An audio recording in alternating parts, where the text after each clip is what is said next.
माननीय मुख्यमंत्री श्री रेवंत रेड्डी जी का स्वागत कर रहे हैं हमारे DGP Telangana, CP Hyderabad, ADGP TGSP, ADG law and order, आईजीपीएल।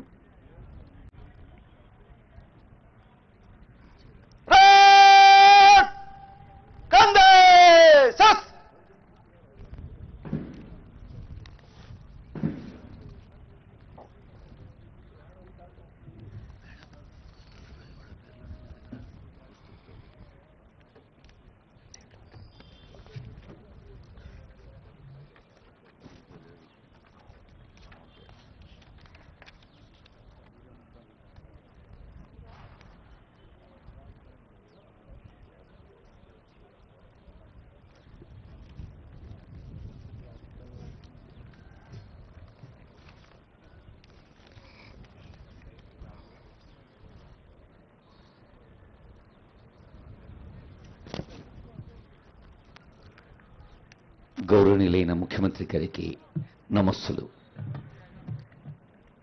मुख्य अतिथि माननीय जनरल सैल्यूट, सलामी, चस।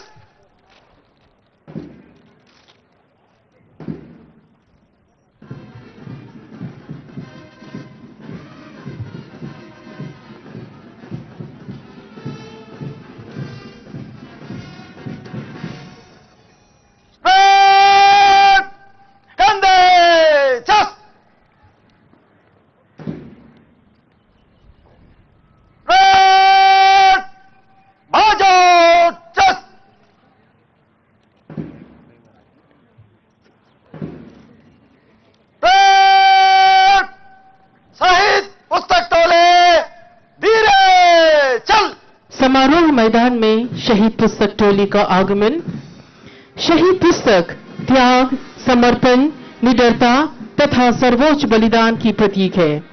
इस शहीद पुस्तक में उन वीरों का नाम अंकित है जिन्होंने अंतिम सांस तक देश के रक्षा के लिए लड़े और देश और देशवासियों के लिए प्राण अर्पित किए। There we have Pustak Toli party approaching towards the saluting dice.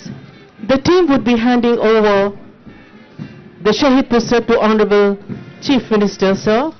There we have, they take a perfect turn. RI Srikanth గారు, ఆర్ఎస్సీలు సందీప్ రెడ్డి గారు, ఉపేంద్ర గారు, నాగరాజ్ గారు, నరేష్ గారు అమరవీరుల పేర్లు లిఖించి ఉన్న పుస్తకాన్ని గౌరవనీయులైన ముఖ్యమంత్రి గారికి అందజేయడం జరిగింది. Now the Honorable Chief Minister, sir, hands over the Martyrs book to DGP, sir.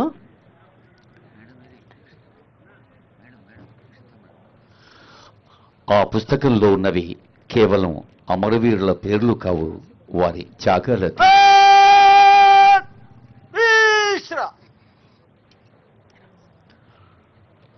డీసీపీసీఆర్ head quarters, Hyderabad నగరం, రక్షిత కృష్ణమూర్తి మేడం గారు ఈ రోల్ ఆఫ్ ఆనర్ చదువుతారు ఇప్పుడు. Now we have address by DGP, sir. సందేశాల తర్వాత వారి పేర్లు మనం తెలుసుకుంటాం, వారి త్యాగాల తీర్లు మన హృదయాల్లో నిక్షిప్తం చేసుకుంటాం. తెలంగాణ రాష్ట్ర పోలీస్ విభాగాధిపతి ఆనరబుల్ డీజీపీ శివధర్ రెడ్డి గారి సందేశం. పోలీస్ ఫ్లాగ్ డేగా ఈరోజు మనం జరుపుకుంటున్న పోలీస్ అమరవీరుల స్మారక దినం కమమరేషన్ పరేడ్ కార్యక్రమానికి ముఖ్య అతిథిగా విచ్చేసిన గౌరవ రాష్ట్ర ముఖ్యమంత్రి శ్రీ ఏ రేవంత్ రెడ్డి గారికి, అమర పోలీస్ వీరుల కుటుంబ సభ్యులకు, రిటైర్డ్ పోలీస్ అధికారులకు, నా సహచర పోలీస్ అధికారులకు, అతిథులకు, ఎలక్ట్రానిక్ ప్రింట్ మీడియా వారికి నమస్కారం.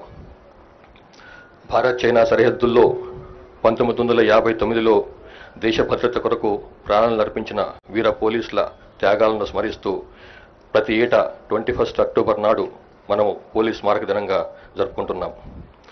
పోలీసుల అమరత్వం నుండి స్ఫూర్తిని, ప్రేరణను, ఉత్తేజాన్ని పొందుతున్నాం. తీవ్రవాదం, ఉగ్రవాదం, మతతత్వ ధోరణులు, సంఘ విద్రోహ శక్తులు, అసాంఘిక శక్తులను, వ్యవస్థీకృత నేరస్తులను ఎదుర్కొంటూ ప్రాణాలను పణంగా పెట్టి దేశవ్యాప్తంగా ఈ సంవత్సరం 191 మంది పోలీసులు వీర మరణం పొందారు. తెలంగాణ రాష్ట్రంలో గ్రేహౌండ్స్ కమాండోలు T Sandeep, V Sridhar, N Pawan కళ్యాణ్లు సంఘ విద్రోహ శక్తులతో పోరాడుతూ వీరమరణం పొందారు. అదేవిధంగా assistant commandant Banoth Jawaharlal, Nalgonda constable B Saidulu కూడా విధి నిర్వహణలో మరణించారు. 4 రోజుల కింద నిజామాబాద్లో సిసిఎస్ కానిస్టేబుల్ ఎంపెల్లి ప్రమోద్ కుమార్ విధి నిర్వహణలో వీరమరణం పొందారు. ఈ సందర్భంగా వారి ఆత్మలకు శాంతి కలగాలని భగవంతుని ప్రార్థిస్తూ వారందరికీ హృదయపూర్వకంగా శ్రద్ధాంజలి ఘటిస్తున్నాను. శాంతి భద్రతలు లేకుంటే అభివృద్ధి జరగదు అన్నది అందరికీ తెలిసిన విషయమే. సమాజంలో శాంతి భద్రతల పరిరక్షణకు అవసరమైతే ప్రాణ త్యాగం చేయడానికి కూడా పోలీసులు వెనకాడరు అని అమరులైన పోలీసులు మనకు సమాజానికి గుర్తు చేస్తున్నారు. అమరులైన వారి త్యాగాలు మనకు నిరంతరం స్ఫూర్తిని కలుగజేస్తుంటాయి, మన కర్తవ్యాన్ని మనకు గుర్తు చేస్తుంటాయి. పోలీసులు విధి నిర్వహణలో బేసిక్ పోలీసింగ్ను మరవకూడదన్నది మన సిద్ధాంతం. Fair, firm, friendly, professional policing ఫార్ములాతో మనం ముందుకు పోతున్నాం.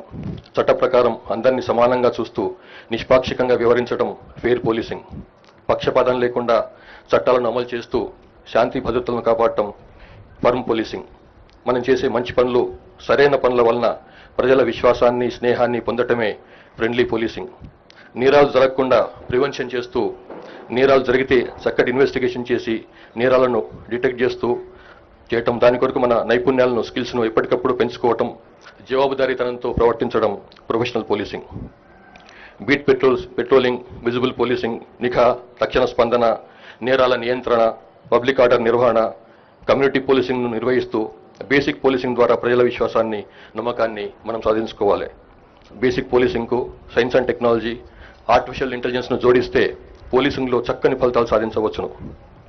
అధికారులు నిజాయితీగా, పారదర్శకంగా పనిచేస్తూ అవినీతికి, నిర్లక్ష్యానికి తావు లేకుండా విధులు నిర్వహించాలి.